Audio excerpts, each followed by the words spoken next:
This is the Dux Ultra Protective iPad case.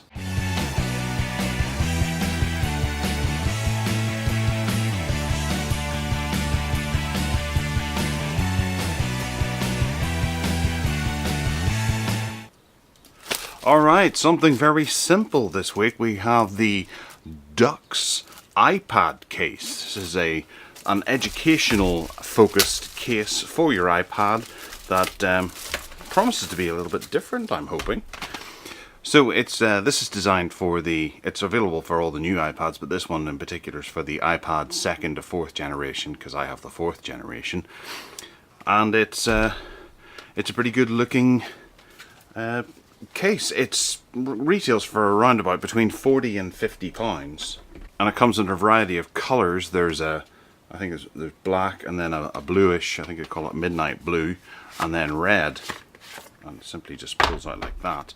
There's nothing else in the box. It's just a sleeve for hanging on display in an airport or what have you.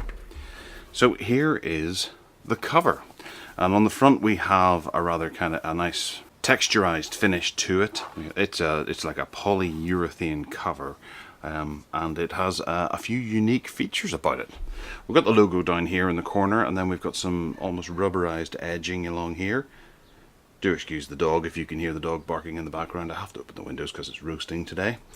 On the back here is see-through plastic to take advantage of the camera, and also to see the back of your iPad if you were to purchase it in a particular color that's not getting covered up. You can show off your colorized iPad.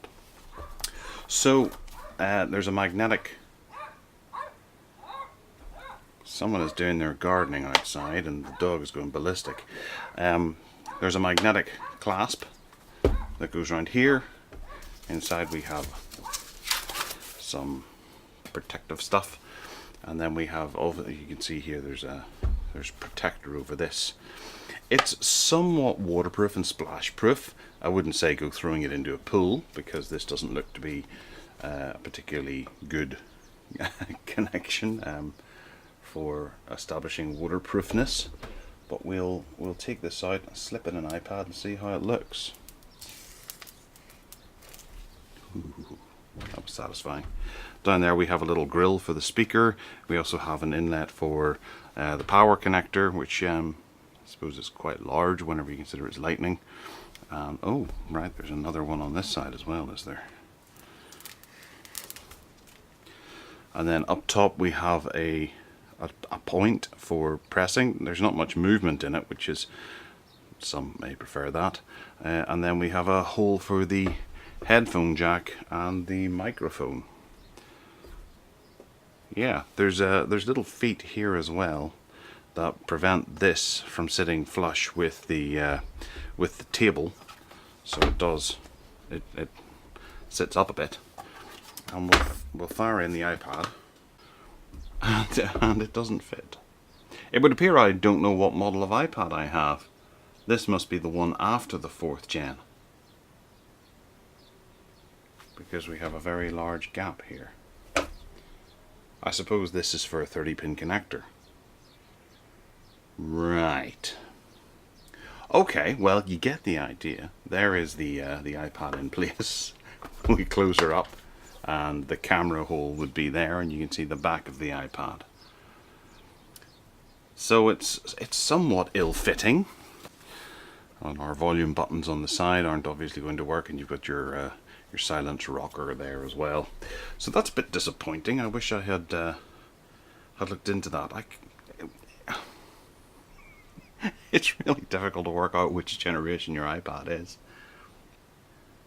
I can't even remember when I bought it. That's really disappointing, because I was quite looking forward to this case. So you can set it up like that for a viewing mode, or I'm guessing you can throw it around like that for a typing mode or a lower mode. It has a lot of potential, and it's a really nice cover. It's a real shame. Oh, nuts. Well, there's links down below as to where you can get one if you fancy one. Make sure you pick the right model of iPad, because only morons pick the wrong type. If you have any questions, let me know in the comments box down below. Hit that subscribe button and give us a wee thumbs up if you fancy. And other than that, take care.